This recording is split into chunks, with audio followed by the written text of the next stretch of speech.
even before the Congress, I did not know what the Wassenaar arrangements are. And I learned now it's an international treaty that has some security implications for us. And all about that will now tell you Walter, Nate Cardozo,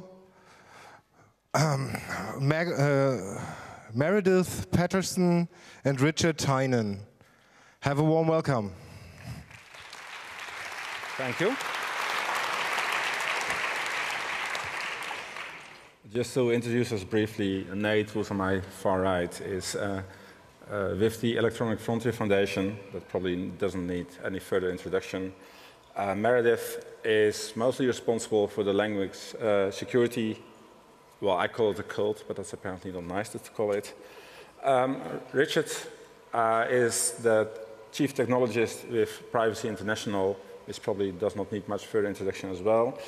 I'm just a loudmouth who submitted a panel and have been helping out a bit with FUCAMI in Brussels. FUCAMI is on behalf of CCC involved in this policy area, trying to make things less wrong on this topic.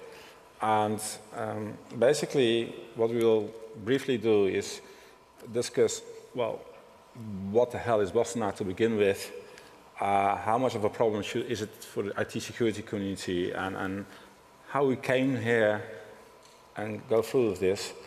And basically, we were actually not supposed to have a panel to begin with on the program, and for that reason, we will open up the floor to questions from the audience in about 10 minutes or so. Start thinking about questions to the panelists, because it will be kind of partially a conversation on the stage, but also a conversation with this, well, not necessarily intimate room, but hopefully it will be a good conversation. Anyway, Wassenaar, what is it? It's a very posh suburb of The Hague, the Netherlands. King of the Netherlands lived there, with ghetto-ish places like you see on screen. It's also a framework between most of the industrialized nations on export controls on weapons technology, mostly conventional weapons. And signatories range from basically all the NATO members plus Russia. Yeah, most of the former Warsaw Pact countries are also signatories to Wassenaar. And it is actually technically not a treaty, but has a lower status in international law. And what it more or less does, it sets policies on conventional weapons as well as dual-use goods. And until December 2013, that didn't touch much upon IT security issues apart from cryptography, remnant of the past crypto wars, which are reheating again. But in December 2013, two new elements were introduced as dual-use technologies. And the first one is surveillance technology, and the second one is called intrusion software. And to give you an idea of the definitions of these two, this is what the definition of surveillance systems is. Basically, anything that can intercept at the carrier-grade IP networks and can target specific selectors. And I'm bringing up this definition not because it's such an enjoyable definition to read, but from my perspective, as someone who's interested in the intersection of policy, law, and technology it's very fascinating that this idea of having surveillance technology considered a weapons-like technology that is worthy of regulation, because you don't want to have it fall in the wrong hands, like stream, regime, etc. That in that process, there were very funny exceptions made on surveillance technology. Because if it's for a marketing purpose, or for quality of service, or quality of experience, whatever that may be, then all of a sudden it's not deemed to fall in these export regulations. And conversely, there's the definition of intrusion software. Any of the following: extraction of data or information from a computer or network capable device, or the modification of system or user data, or the modification of the standard execution path of a program or process in order to allow the execution of externally provided instructions. I'm not a techie, but having JavaScript sent from an HTTP server to a browser, does that alter the execution path of the browser? I think it does. This may be a bit of a broad definition. And to give you an idea why we brought this up now is that this arrangement will be translated into legislation in the signatory countries. And I cannot really speak for the US side. That will briefly be done by Nate when I'm finished talking about the European side.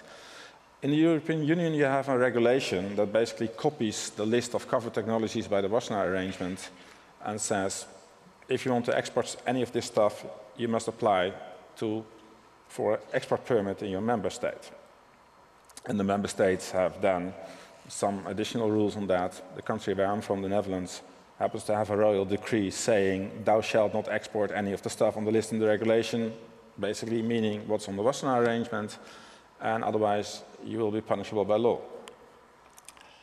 That particular European regulation is up for review, and that review will also include the updates that have been, in the meantime, to the Wassenaar arrangement. The current EU regulation on this topic is from 2009, and there have been about yearly annual updates of the Wassenaar arrangement. So, in the upcoming 2 years, there will be a new European regulation that may or may not affect your ability as an IT security expert from Europe to, let's say, travel to China. That we don't even know what the Commission actually will be doing on this topic, but we do know what on the US side of things is happening. And for that, I refer to Nate. Thanks, Walter.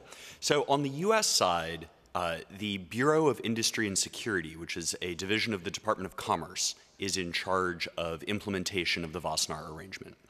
In May of this year, the Department of Commerce released its proposed rule, its proposed implementation. And it was atrocious. It was a shock to pretty much everyone involved, and it caused an enormous amount of fear and uncertainty in the InfoSec community, both in the United States and abroad. Intrusion software is not actually controlled under the BIS implementation. Only technology and knowledge implementing intrusion software is controlled, as well as command and control systems for intrusion software. The problem is, under the United States definitions of deemed exports, in the UK there's a similar concept of intangible knowledge transfer. Simply talking about something like an exploit could be considered a deemed export and therefore controlled. So this is really, really, really bad. So as another part of the US implementation is, if any of this software contains cryptographic or cryptanalytic capability, the person applying for the export license must, on demand, turn over source code to the National Security Agency. And you can tell who put that little nugget into the US implementation. So essentially what it means is that if you're a US researcher, so these rules haven't gone into effect in the United States, but if they do, what it will mean is if you're a researcher in the United States or a United States person, so someone with citizenship or a green card, you have to dump all your ODAs to the NSA before you can talk about them to anyone else, even in private. That's problematic, to say the least. Also, what the regulations don't do, they don't actually stand in the way of someone like Hacking Team or Finn Fisher selling their stuff to Ethiopia, Bahrain, or the Saudis.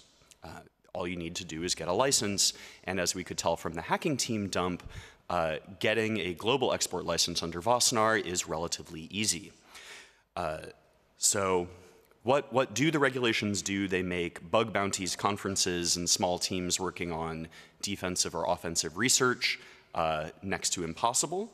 They make distributing things like Metasploit or pen testing tools nearly impossible. and they create legal uncertainty for folks doing research on essentially anything interesting. If you could get a security paper accepted here at CCC, it would not be exportable under Wassenaar. That's, of course, a gross oversimplification. I began my journey into Wassenaar when the BIS released its proposed rule. EFF was not closely following Wassenaar in 2013 when the intrusion software and network surveillance definitions were entered. I can speak only for myself, but I regret that fact. Okay. I'm going to have Meredith explain a little bit from her perspective as an American living in Europe how this may affect her life, but I also will announce that from now on, people who want to ask questions to these panelists just walk through a microphone with and we'll, from now on the floor is open basically. But Meredith? Yeah, so I'm originally from Texas, but I've been living in Belgium since 2009. So this actually makes me subject to both the US and EU implementations of the Wassenaar arrangement. The ones that, and like Nate was just saying, the ones that are most relevant to me are the deemed export and intangible transfer regulations, which I have to point out, I mean, those are things that like the US and the UK came up with, and I guess it was the UK that presented it to the EU because intangible transfer was totally, the topic of the day at one of the meetings in Brussels on the Wassenaar implementation that I went to. What does intangible transfer mean in practical terms? Well, in practical terms, it means that if you have an idea in your head that qualifies as an export, you can't cross a border. And I don't know how they plan to enforce that. Oh, it's way worse than that. What it means, so I'll give a discussion, I'll talk about it in practical terms. Open Whisper Systems is based in San Francisco. It produces Signal, Text Secure, all those lovely things that I have on my device so that I can talk to people here. And if there are people with multiple citizenships, even sitting around a conference table in San Francisco, speaking about it to someone without a US citizenship is a deemed export. So you don't even have to cross a border.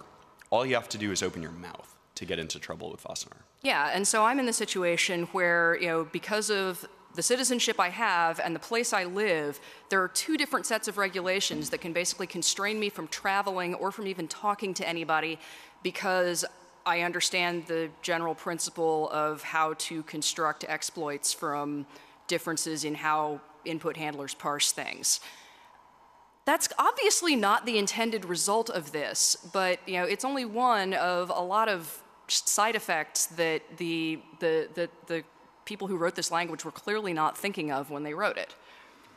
And that brings us, we have now invented a new class of thought crime.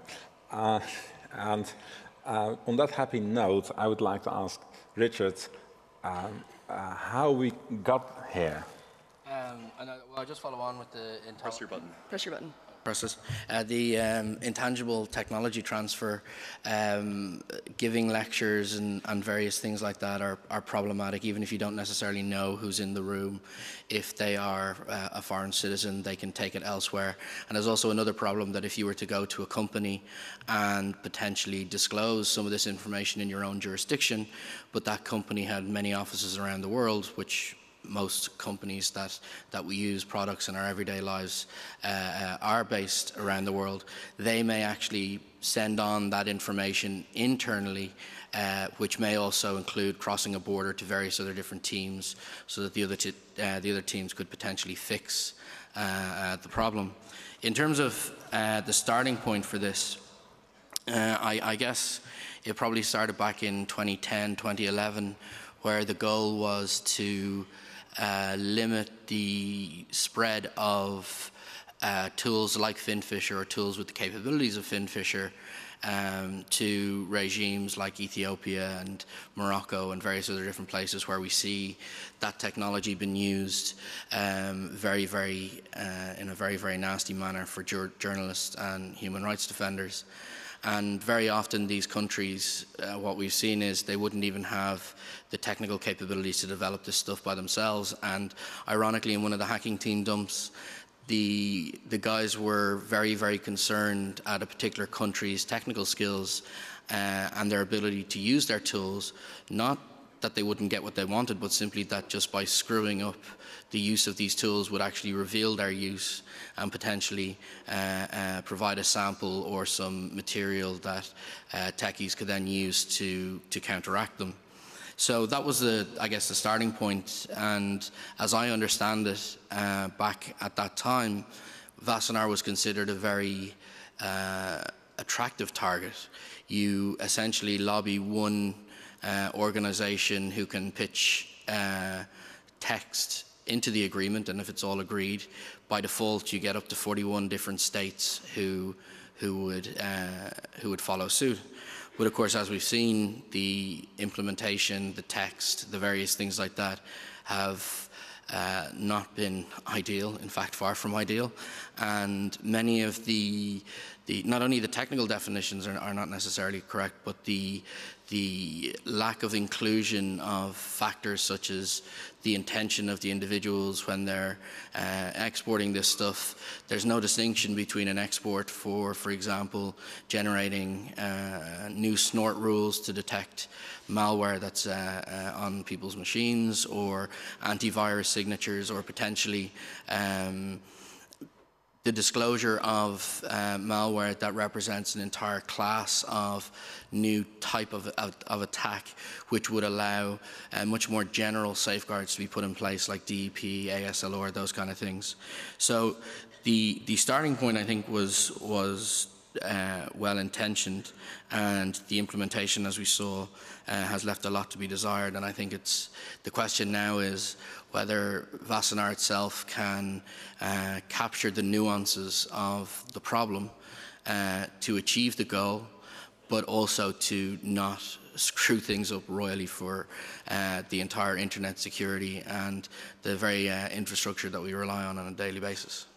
But I do think we also have to look beyond the text of Wassenaar itself, because deemed export and intangible transfer were bolt-ons from, from the U.S. and the U.K. So we have to look at the implementation and shepherd that through, as well as the text. So I would say that I totally agree with Richie in that the intention was good, but in my mind at least, trying to make a legalistic definition to separate good software, defensive stuff, to bad software, offensive stuff, is a fool's errand. The definitional problems overwhelm any possible benefit here.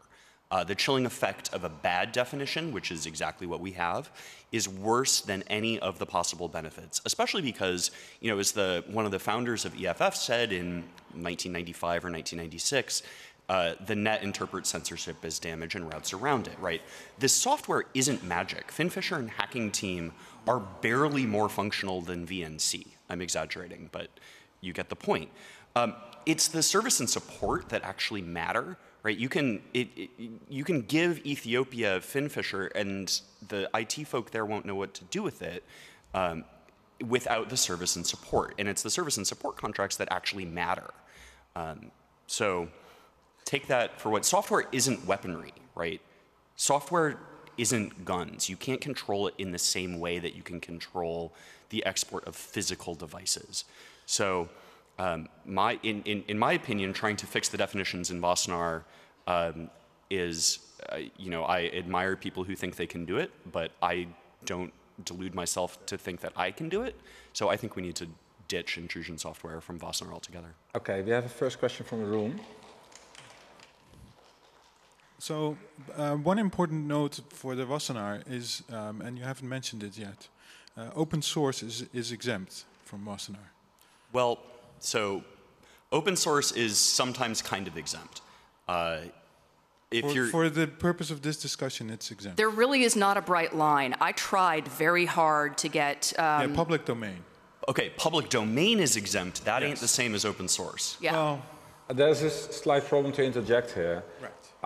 When you interpret international treaties, per the Treaty of Vienna, you're supposed to use the common interpretation of words, unlike other legal documents which have created their own reality. So public domain is no longer necessarily a copyright-like thing. There's two problems. The Wassenaar arrangement is not a formal treatment, so I don't actually know how to interpret it. The second problem is I've been looking for exemptions like that as well. I'm nowhere near as much an expert as the other people at this table. There are much clearer exemptions for, let's say, open source or source code availability for the crypto bits, but less so for this. Yeah. And I would just add to that while yes, in the text on open software, the general technology notes and general software notes, open source software, as I understand it, isn't always open source, at least in the initial embryonic stages. And while yes, it may become open source later on, and may become in the public domain later on, while it's sitting on a laptop of a developer who's yet to commit their changes into a repository that is open source, to the best of my understanding, that is still not public domain information. That is still information that resides on the laptop of the individual or individuals who are creating the next version of the particular open source software.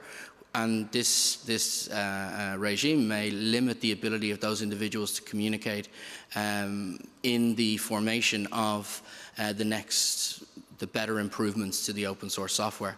And so even things like, we've had very conflicting statements from governments saying things along the lines of, well, if you're working on something and you intend to present it at a conference at some time in the future, well then maybe it's open source.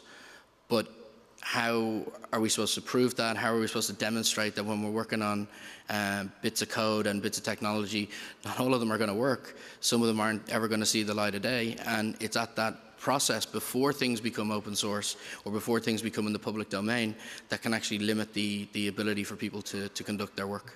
And to make matters worse, the general software note, which is what Richie was discussing, is not included in all of the national implementations, including the BIS implementation. The BIS implementation specifically exempts the general software note exemption. Right. There's another question on the left. So I wanted to share an experience I had in dealing with Wassenaar for voice encryption and how it may be related with that.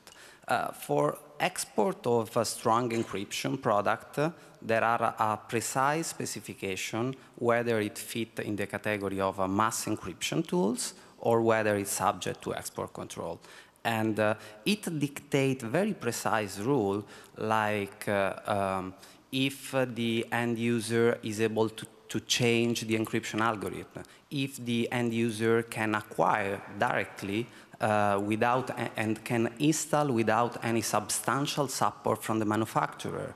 And those are specific kind of details related to the way of deploying and the purpose of the technology for voice encryption, for strong encryption, subject to export. So I'm wondering if it will not be useful to think and propose from a policy standpoint of view, a set of rules that create the boundaries of what should be subject to export regulation and what should not be subject, exactly like strong encryption is already in the provision of a Wassenaar arrangement.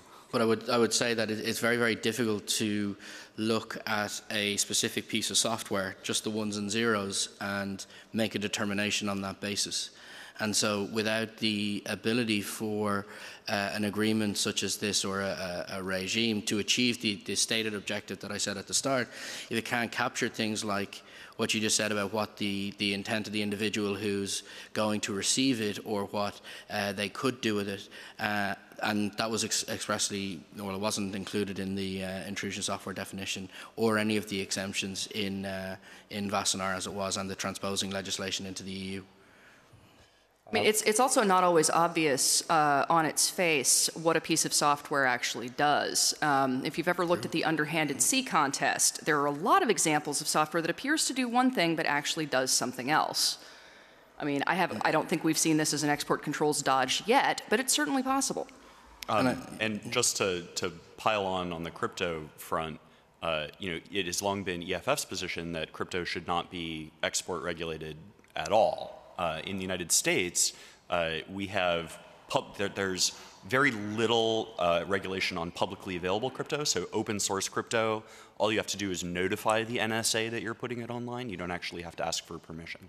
Most people don't even do that, and it's not really enforced as far as I understand. And following on from Meredith's point, there's a very interesting competition that's held every year, and I think based on a Linux vulnerability that was found a few years ago, where a semicolon was inserted, that to any cursory reading of the code might indicate that things were hunky-dory, but in reality what it allowed was basically anybody to gain root on the box, and it was all in there in the open source. And there's a competition each year to find new and innovative ways to hide in plain sight, essentially, issues with software that just a cursory analysis may not actually reveal.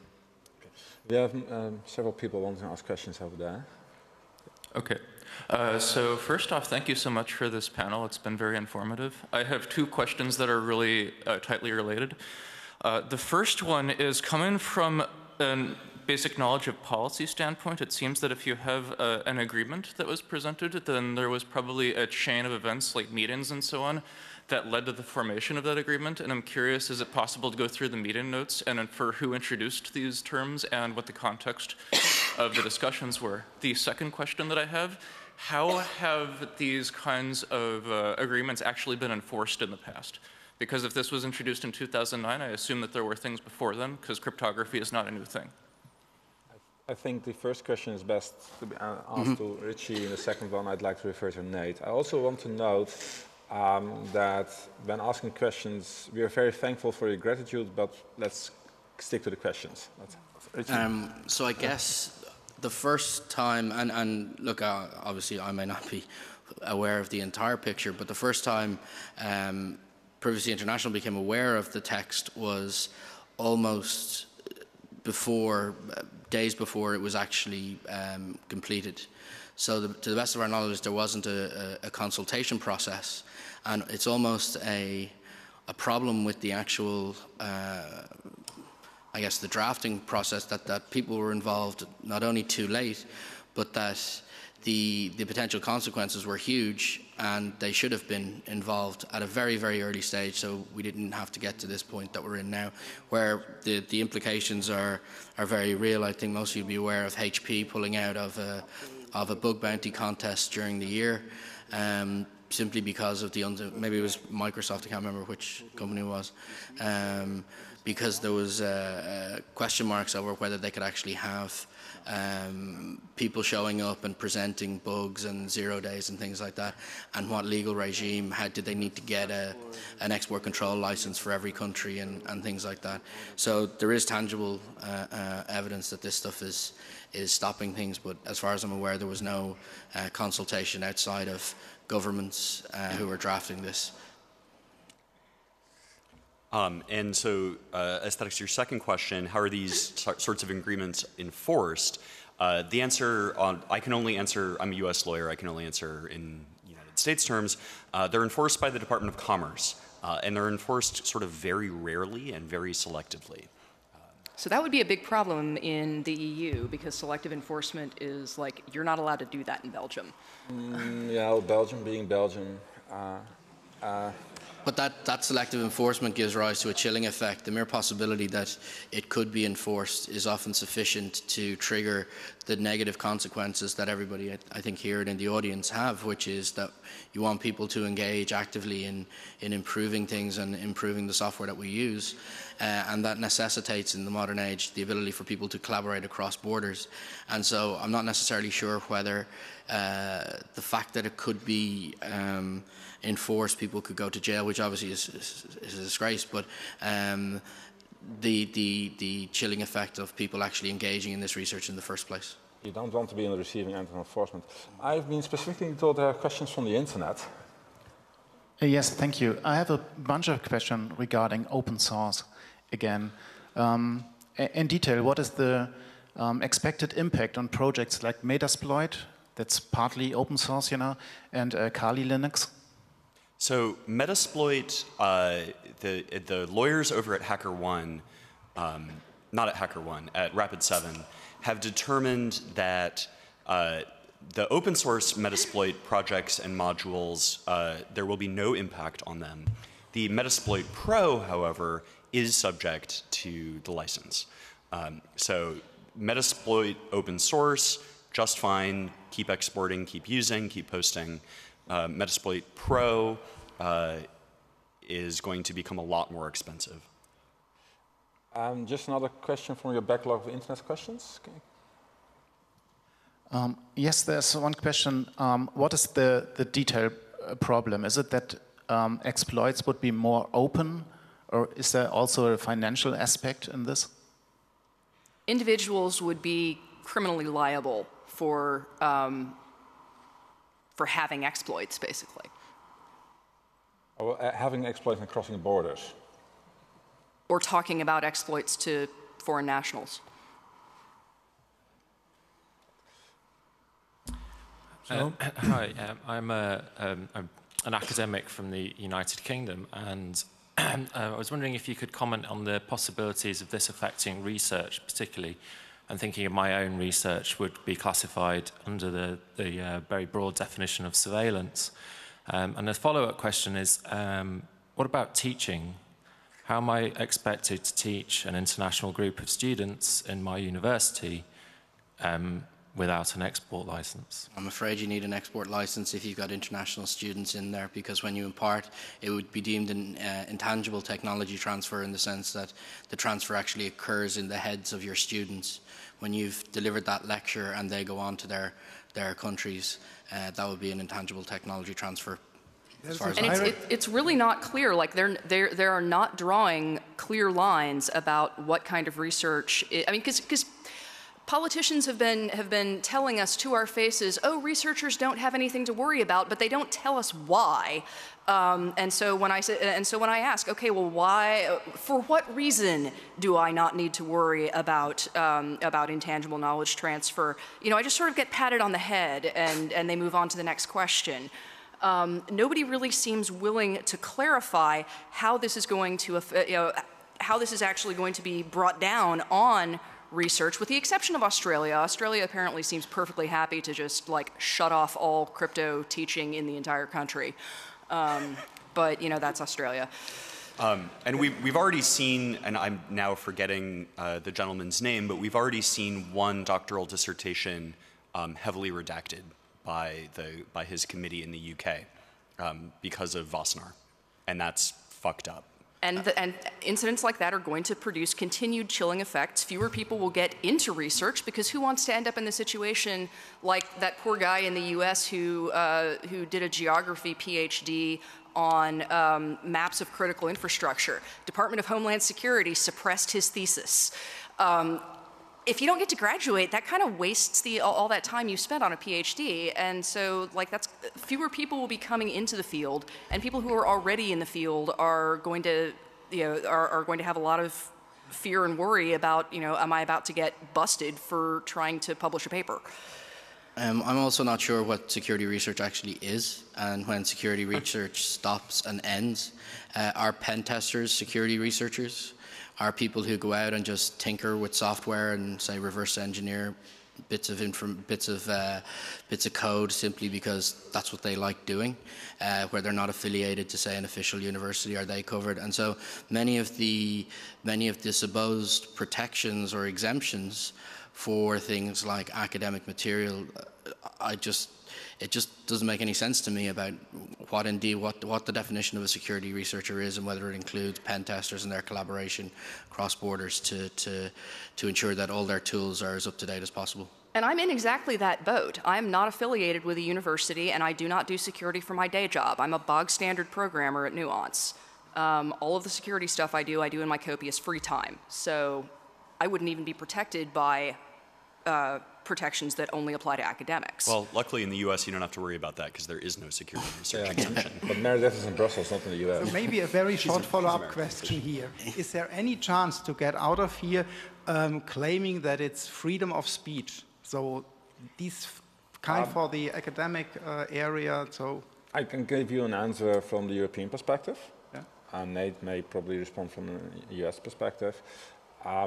as a kind of groundwork for those poor European countries which don't even have a constitution like the United Kingdom and other kind of backwards monarchies like the Netherlands and all that. The European Convention for Human Rights is kind of actually the real constitution, and their Article 10 says that freedom of expression shall not be, well, I'm paraphrasing, I'm not quoting literally, but it shall not be, there shall not be prior restraint unless by law and proportionate to the public interest for which that law is brought into being.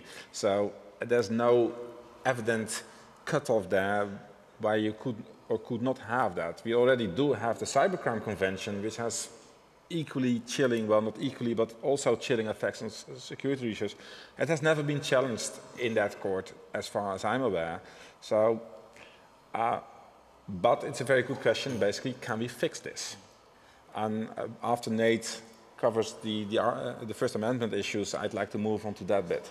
Sure, thank you. I'll just follow on with what was said there. Freedom of expression, at least as you said, in the UK and the EU, is what's called a qualified right, like privacy is, and the qualification is based on law. But many times freedom of expression can be compelled to yield to privacy rights of individuals. So, for example, would my doctor be able to engage their freedom of expression rights to breach confidentiality and publish information, and should I be able to prevent that from happening? So not only is there a balancing act between freedom of expression and the general legal regime in a country, freedom of expression and privacy very often can collide in the real world. From a U.S. legal perspective, if the proposed implementation went into effect, I would love to take the case that would bring it down. One of EFF's first major cases was Bernstein, which you probably know better as DJB, versus United States Department of Justice, and we got code declared as speech, which was good, and we got cryptography pulled out of the United States munitions list and into a much lower level of export control. So I think that at least under US law, at least for open source software, even if it wasn't publicly available, even if it wasn't public domain, I think you would have a very, very good argument that the regulations would fail under the First Amendment.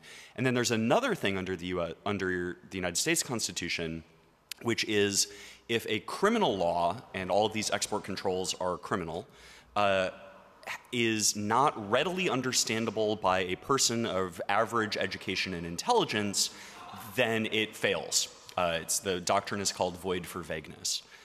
So I would say that this would fail as void. I'm not sure. I'm also about this far from registering the Church of the Weird Machines as an actual church in the United States, and then we can get freedom of religion into the mix. Amen, brother. Oh, please do so.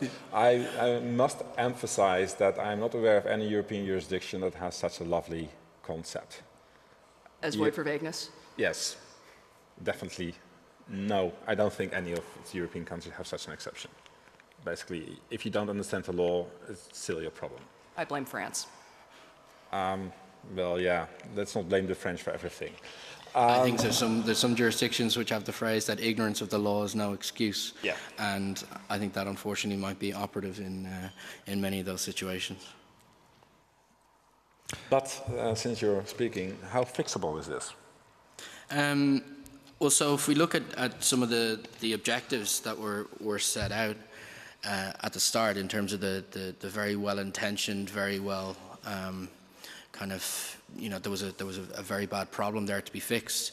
There are a number of potential shortcomings in Wassenaar itself, which I think we need to look at addressing and potentially saying, well, if a tool or if a mechanism that we're looking at isn't able to capture the kind of nuances of this problem, that we may need to look at a different mechanism. So some of the ones that are kind of open questions is that Wassenaar obviously looks at everything on the basis of the ones and zeros and not on the intention, as we said before.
in court on DJB's behalf, and it was such a catch-22 for the Department of Commerce that they eventually backed down completely.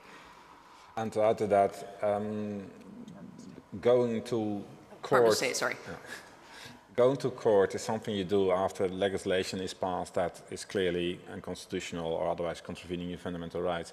We're both in the US and in Europe in the position that the pretty vague criteria of Wassenaar have to be transposed in more concrete legislation, and that process is still not finished. And especially on the European side, the only tangible thing we have is a non-legislative report by Marietje Schaake, an MEP, and while that non-legislative report has not been ideal, EDRI managed to get in amendments that specifically acknowledge that this has potential for chilling effects on research, although we inserted the word bona fide research, which I regret in hindsight, because it's probably not helpful either.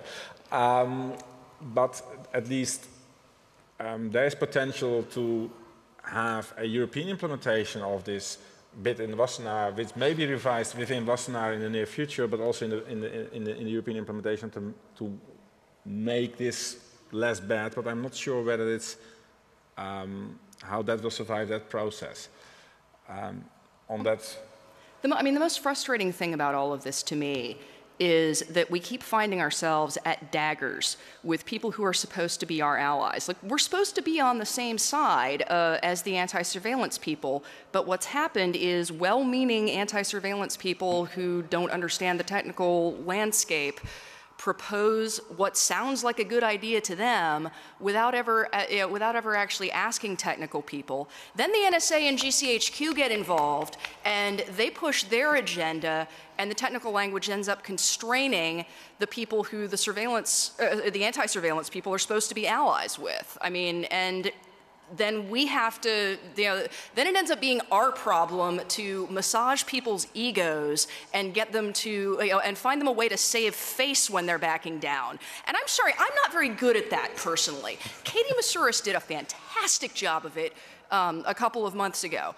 But, we're kind of an abrasive tribe. Like, being nice to people is not really our job. Well, maybe it is, but... Still, I mean, it's extremely frustrating to be put into this situation that we didn't ask to be put into in the first place. And so I'd also like to, if we can get into, like, how can we avoid this happening next time, that would be real nice, too. But we also didn't learn the mistakes from the crypto wars. So it's almost like this is the problems with that happened back in the 90s seem to be repeating themselves. And the lessons that were learned then seem to cyclically go out the window. And unfortunately, I just wonder what, in 10 years' time, they'll do next. On a happy note. Oh, sorry to interrupt at that point. Please, first a question from the internet. Thank you, Harold. The internet wants to know, are defensive technologies potentially going to be restricted by this arrangement? Yeah. Name one defensive technology that is not simultaneously an attack technology. Or in other words, and this is a quote, will we end up with shitty everyday security because good things are not exported? Yes. Okay. Yes. That will happen if this gets implemented the way it's been written. So part of the problem is that the Wassenaar arrangement definitions risk throwing away the solution that it's trying to solve. Harden the endpoint, harden the server, harden the pipes. The tools to do all those things potentially get screwed by Wassenaar. Right? We want to get secure devices and services into the hands of the folks who need them. And banning pen testing tools is not the way to do that. Number one, please. So one of the insidious things about ITAR regulations, which is the arms trafficking regulations in the US, is that you are also liable for whatever end users of whatever you export is use it for. Is there similar things in the implementation of the Wassenaar agreement? Is it just on the U.S. munitions list, or is it some different? It is not. It's not on the U.S. munitions list. It's on the EAR rather than ITAR, which is the Export Administration Regulation list. So you're not liable for end user. You're only liable for the export. And at least in the U.S. I think one of the problems that we're seeing is that traditionally the kind of technologies that the regulators have been used to dealing with have been either solely military goods or so-called dual-use goods. And I think one of the things that potentially this falls into is that there's actually another use which is highly beneficial to the overall security of our systems, as the question from the internet pointed out, that is one of the consequences. And so it's not necessarily clear that these things should be on something like a dual-use list, but maybe we need a recognition that the positives of these things drastically outweigh the negatives, and that by not having secure or not having the offensive tools to create the defensive protective measures, that we potentially leave ourselves open to much cheaper, much ghost, rat, whatever rat you want to buy on Alphabay or whatever the new the marketplace is. Another question from the internet, please. Thank you. Is this Wassenaar arrangement draft openly available? Yeah. Where to get it? It's not Google a draft. Wassenaar arrangement. Just wassenaar.org. Yeah. And it's not a draft. It's just a published document on that site. Yeah, it's final. It's not a draft. Number 4, please. So I think the high-level point I'm hearing here is that we have learned in the 1990s the Wassenaar arrangement with its weird reserved word definition of public domain, it's in scare quotes, and its weird framework has been an awful fit for crypto. Back then we sort of got ourselves out of it, that's great. It's coming back, it's an awful fit for the sort of possibly intrusive software we're talking about here, but actually it's possibly a little bit closer in its original intent to this software than it was to crypto. After all, its original intent is to keep that heavy truck out of its use as a troop transport. It is to keep this dual-use tool out of another army's hand. And what we're talking about here is keeping this overtly dual-use attack technology out of the hands of an oppressive government that wishes to use it against its citizens while maybe keeping it in the hands of researchers. So that framework sounds attractive. We're learning in this conversation. It probably has a lot of secondary effects that are unpleasant. I would like to hear from the panelists what your view is as to what a reasonable regulatory environment around these offensive technologies looks like. I heard Nate say for crypto it is just take it out of export control, make it freely available, it is so beneficial. Are we saying the same thing about offensive technologies? I want to give the mic to Meredith on that, because she has published a paper on that together with Sergei Bratus. Well, I mean honestly, my perspective has changed over the course of this conversation, because what Sergey and I have been writing about is how to change the language to something saner. One thing that's come up over and over again in discussions on the current language is that the language about execution paths is essentially meaningless. Nobody really agrees on what it means. And even if they did agree on what it meant, it wouldn't actually help. There's a wonderful paper from Usenix Security earlier this year called Control Flow Bending. And they take a look at control flow integrity systems. These are basically like systems that try to whitelist what paths through the control flow graph of a program are considered legitimate. And then you only whitelist those, and anything else is considered an exploit. Turns out you can actually have all kinds of memory corruption fun and get arbitrary computation with printf. You don't actually have to. You can violate even theoretically. You can get an exploit on even theoretically perfect control flow integrity. So like what they've described doesn't even make sense and doesn't help.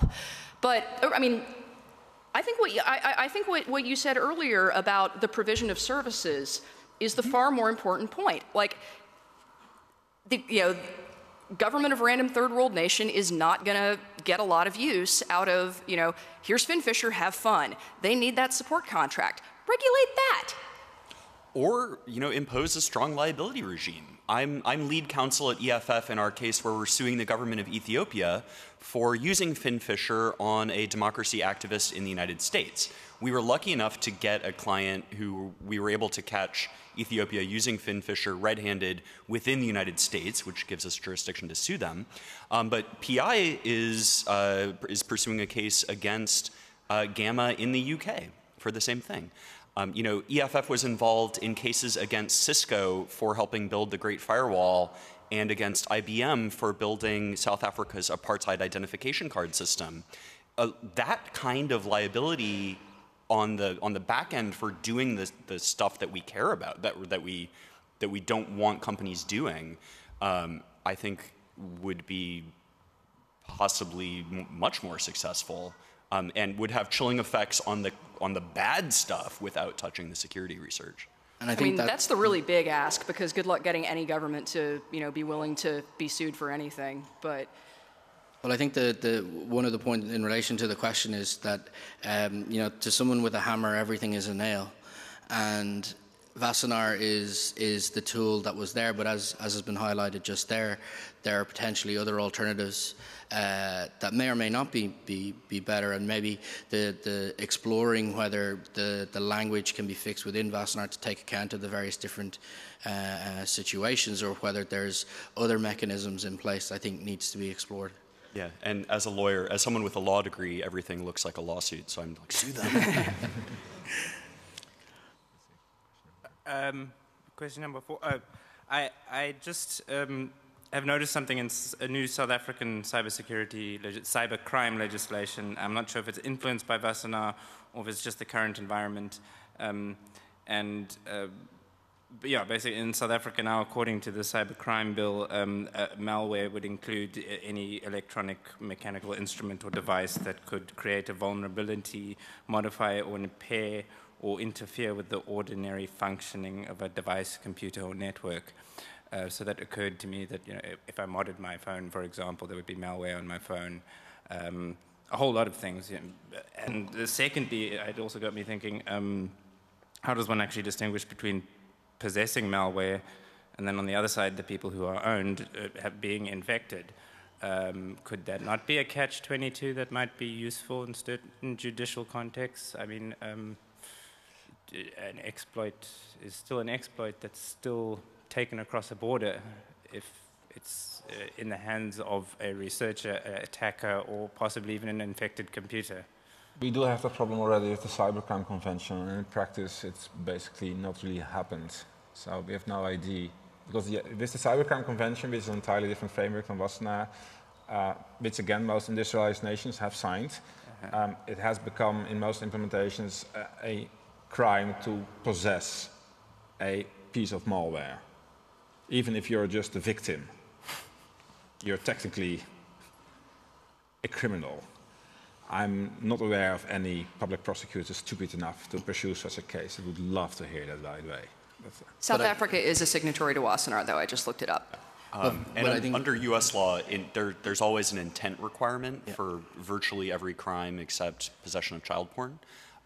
So if you're a victim of malware and you happen to cross a border, you don't have the intent to export, so no crime.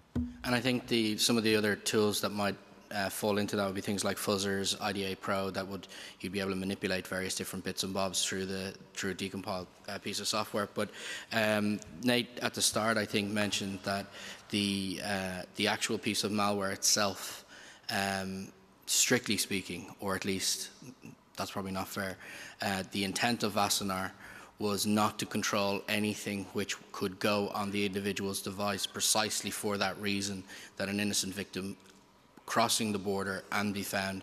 Now, as experts have analysed the actual text and found various different ways in which potentially code or executables on a victim's device could potentially be considered caught under Wassenaar. Yeah, thank you. Oh, so here's a wacky thing under the US implementation. The code is arguably not subject to control, but the comments to the code are definitely subject to control. Yeah.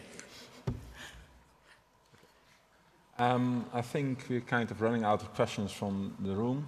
And number 5. Oh, sorry. Then 1-6. You mentioned that Hacking Team very easily got a license. So would it be very hard for all of us to get a license? Well, I think Hacking Team had a special relationship with the Italian regulator that allowed them to get that license. And I don't think people who want to play with software and figure out the problems with it should have to register with their government in order to get a license. They probably should be able to conduct the research themselves, because then you're running into the problem of, well, supposing somebody in Canada gets their hands on FinFisher or Hacking Team, and then they have to go and register for a license with Canada, who are potentially customers of FinFisher and Hacking Team, to say, hey, I'm doing reverse engineering or malware analysis on the very tools that they have bought. I wonder if that information stays within the authorization department, or whether that may potentially get passed to the companies who are involved in the sale of the material, so that they get tipped off that, hey, somebody's got a sample of your latest malware version, and you might want to think of changing it. I mean, one thing that could be done to sort of point out the absurdity of particularly restrictive licensing requirements, could be the equivalent of a work-to-rule strike. DDoS the licensing agency with requests for every single time you install OpenSSL. So that's one possibility. And on that note, thank you all for your attention, and enjoy.